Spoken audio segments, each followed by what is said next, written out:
What's up, guys? The Columbia Watch Society here, and today we're going to do a quick review of Jack Foster leather straps. But before I get into the straps, I want to give you just a little bit of background on the brand itself.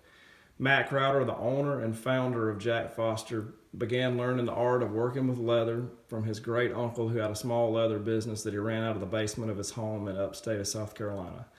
In 2014, Matt had a vision to see this business grow, so he took it over, founded the brand Jack Foster, and made his start in his basement as well. 3 years later, Matt's outgrown that basement and now has a brick and mortar shop in downtown Greenville, South Carolina. We were first introduced to Jack Foster leather straps a few months ago when we received an H. Goose Saluda field watch that's made by H. Goose Watches in Greenville, South Carolina. That particular watch came stock on this Jack Foster leather strap that you see here. Don't have the Saluda field watch today. One of the other guys has it out on some adventure. But I do have the strap because they're wearing it on NATO today. But we passed that watch around our group, and a lot of the feedback we got was everybody really liked the leather strap. So we shared that with Harris Quinn, the founder of H. Goose, and I think he then shared it with Matt Crowder over at Jack Foster, who got in contact with us and sent us out these samples that you see here before you. And I don't know if anybody else has experienced this, but I want to go ahead and put it out there. I had never really bonded with leather straps, and I think it was kind of a common thread between several members of our group. And to be honest, part of that problem was we had never really invested any money at all in leather straps. I think we had all, fell victim to the, $9.99 deal on Amazon. The strap looks great in pictures.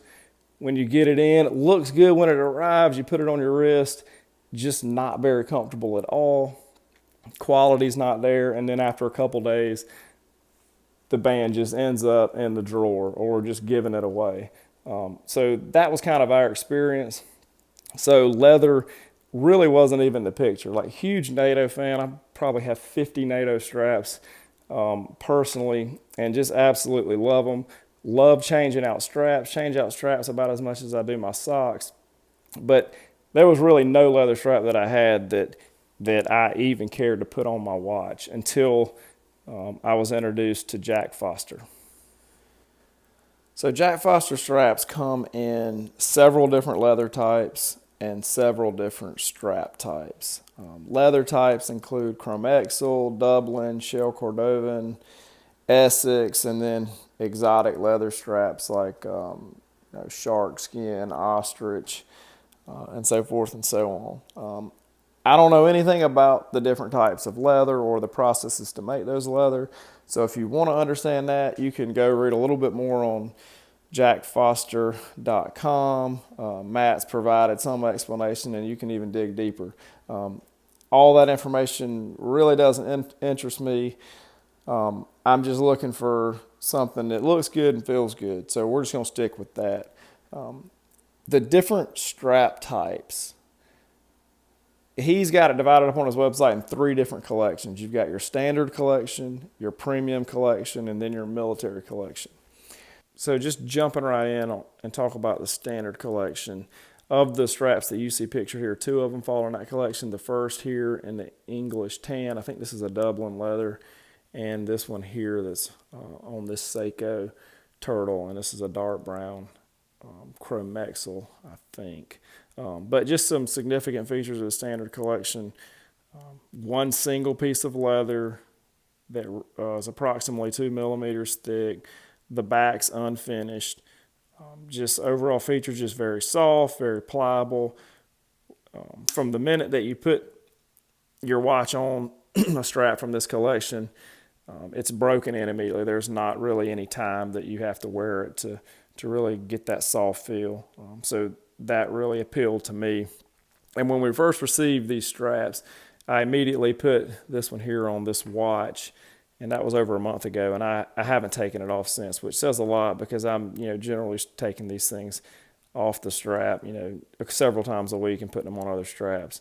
But I just think it just is a classic look. This time of year in the fall, the cooler weather, it just really goes well with my personal style.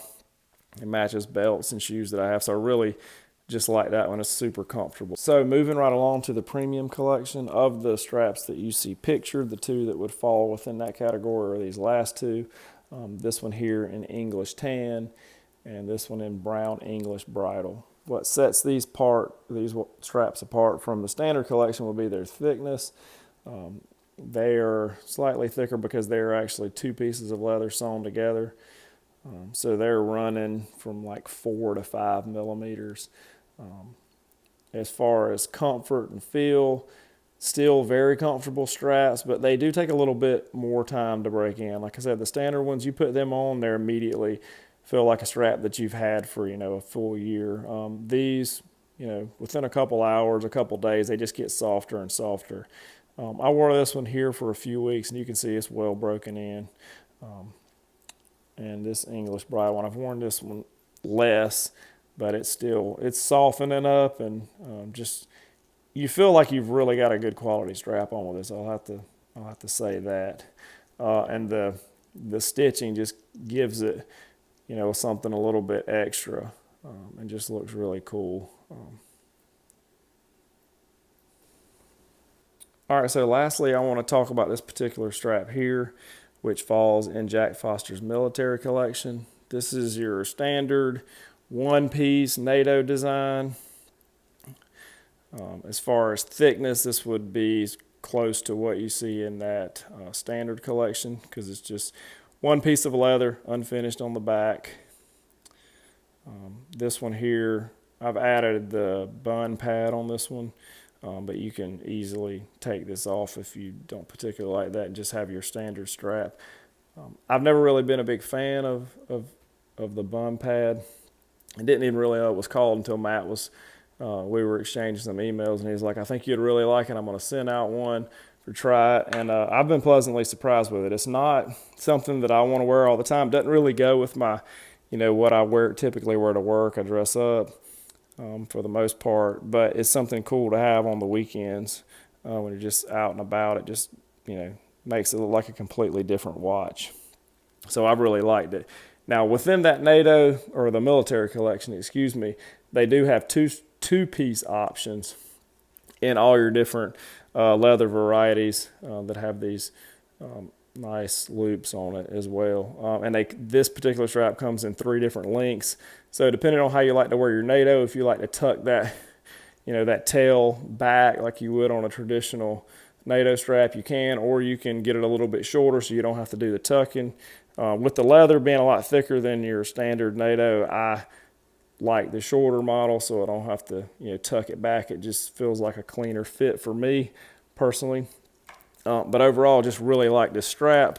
As far as the hardware that's found on the standard collection, the military, and the premium are all the same. It is a very nice heavy-duty stainless steel buckle that would be very much comparable to, a buckle on any premium strap that you would purchase. Out of all the, NATO straps that I have that are, considered folks premium line, these buckles would compare nicely with those. I've had no issues. They're very strong and sturdy and durable. Not something that you're going to worry about really breaking. So we've been very pleased with that as well. One thing I don't have here today is any of their exotic straps. I know they make straps in alligator, ostrich, shark skin, and a variety of other materials that Matt sources from places all over the world. So that you can go on his website and check that out if you like that. I know Matt personally wears an Omega Speedmaster, and he wears that on a black ostrich leather strap. So we might be checking one of those out here in the future. All right, guys, just to wrap things up, there's not enough good things I can say about these straps. They've really changed my mind on leather, and I have really enjoyed wearing each one of these over the last couple months, and will continue to, especially with these cooler weathers in fall and winter. I mean, it's just a fantastic strap just to have in your collection and in your rotation. If I had to say anything negative at all, and it's not really related to the strap, but I did wear this particular strap here on my Rolex Submariner, and you can see, the discoloration here, and that just came from, the case of the Rolex just rubbing the watch and kind of rubbing the strap and eating away at it. I know others have commented on some of the pictures we've had on Instagram about this, and they've experienced the same issues with other leather straps. It's just a factor of the tolerance that there is between the spring bar and the case on the Rolex. But I did wear it for a couple weeks, and the strap, it's not falling apart. It just kind of rubbed it a little bit, so I wouldn't have any issues wearing it on there. You're just going to have a little bit of discoloration there when it does rub that you may not like. But I've mentioned this to Matt and see if maybe he can look into maybe some option to kind of protect that a little bit more so it'll work well on those Rolex models that have that particular issue. So in closing, I thank you guys for watching. I'd hope that you'd subscribe to our YouTube channel, check out our Instagram page at the Columbia Watch Society, and our website, colawatch.com. Y'all have a good one. See you later.